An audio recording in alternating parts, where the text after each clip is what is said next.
मैया का अवसान मैया का गीत गाने जा रही हूँ। आप लोगों को कैसा लगेगा कमेंट बॉक्स में ज़रूर बताइएगा। रंजना देहाती लोकगीत में आप सबका स्वागत है। हमारा वीडियो जैसा लगे कमेंट बॉक्स में ज़रूर बताइएगा आप लोग। सब पे अवसान मैया कृपा बरसाई, सब पे अवसान मैया कृपा बरसाई, सब पे अवसान मैया कृपा बरसाई, सब पे अवसान मैया कृपा बरसाई।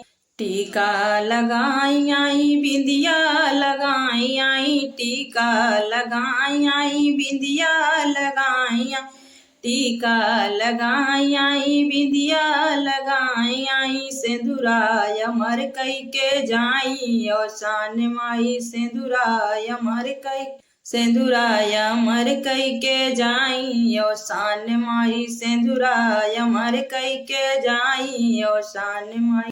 सब पे कृपा बरसामय अवसान माई, सबहीं पे कृपा बरसामय अवसान माई, सबहीं पे कृपा बरसामय अवसान माई, सबहीं पे कृपा बरसामय अवसान माई।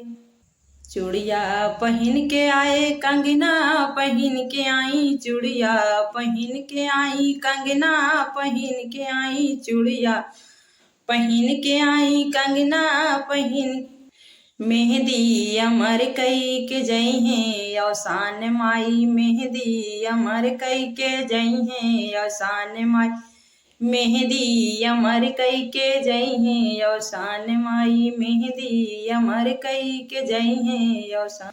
सबहीं के कृपा बरसावै अवसान माई, सबहीं पे कृपा बरसावै अवसान माई, सबहीं पे कृपा बरसावै अवसान माई, सबहीं पे कृपा बरसावै अवसान।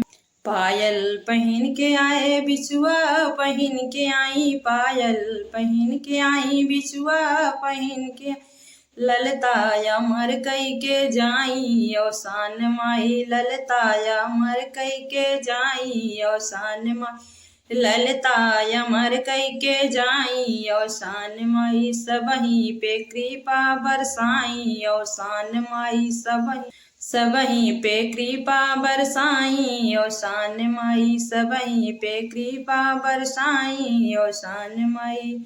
बहुत छोटा सा वीडियो है रंजना देहाती लोकगीत में आप सबका स्वागत है। हमारा वीडियो कैसा लगा आप लोग कमेंट बॉक्स में जरूर बताइएगा। बहुत ही छोटा अवसान मैया का ये गीत है। सबहीं पे कृपा बरसाई अवसान मैया। आप लोग हमारा वीडियो देखना, पूरा फुल वॉच करके देखना, तभी आप लोग हमारे वीडियो का आनंद ले पाओगे। बोला अवसान मैया की जय।